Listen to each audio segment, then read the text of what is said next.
Rugged terrain, high winds, smoke, and flames. Flying low over wildfires is already dangerous for firefighting crews. But a man-made hazard is creating a new danger.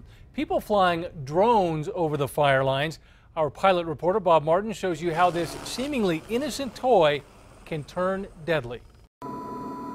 The Albuquerque Bosque. Sergeant Larry Corrin, a pilot of Bernalillo County Sheriff's helicopter Metro 1, is helping fight a small wildfire. It's a job that demands high levels of focus and multitasking. So I'm having to operate the aircraft. I've got my feet, my hands, my eyes, very busy just flying and navigating around that fire.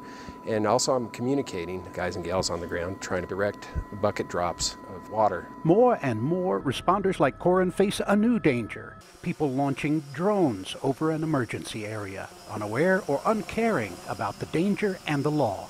Endangering other aircraft with a hobby drone and flying in the restricted airspace over fires are both against the law. Fines and jail are possible. Why? Because the small drones are often impossible for pilots to spot, making a collision more likely. Depending on where they hit the aircraft, it could be catastrophic to the point where the aircraft goes down, and there could be fatalities. A helicopter's tail is especially vulnerable. This drone, if it were to hit this tail rotor, it would probably fracture and shear it.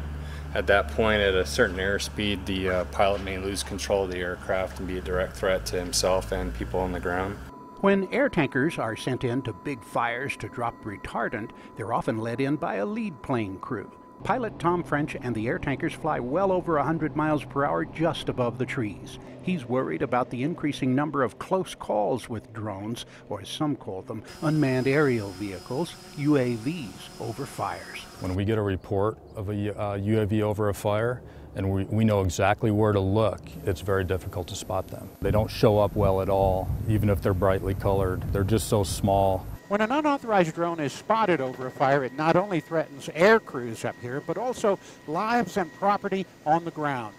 Firefighting aircraft often have to be immediately grounded until the drone pilot is found and their aircraft removed from the sky. Sometimes we're in a critical phase.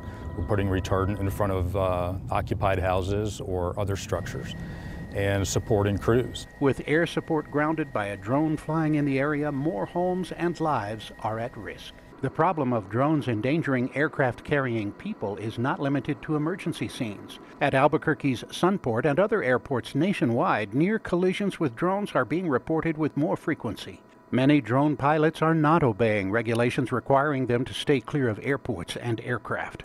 Other pilots fear unless more drone users learn to fly safely, a disastrous collision is inevitable.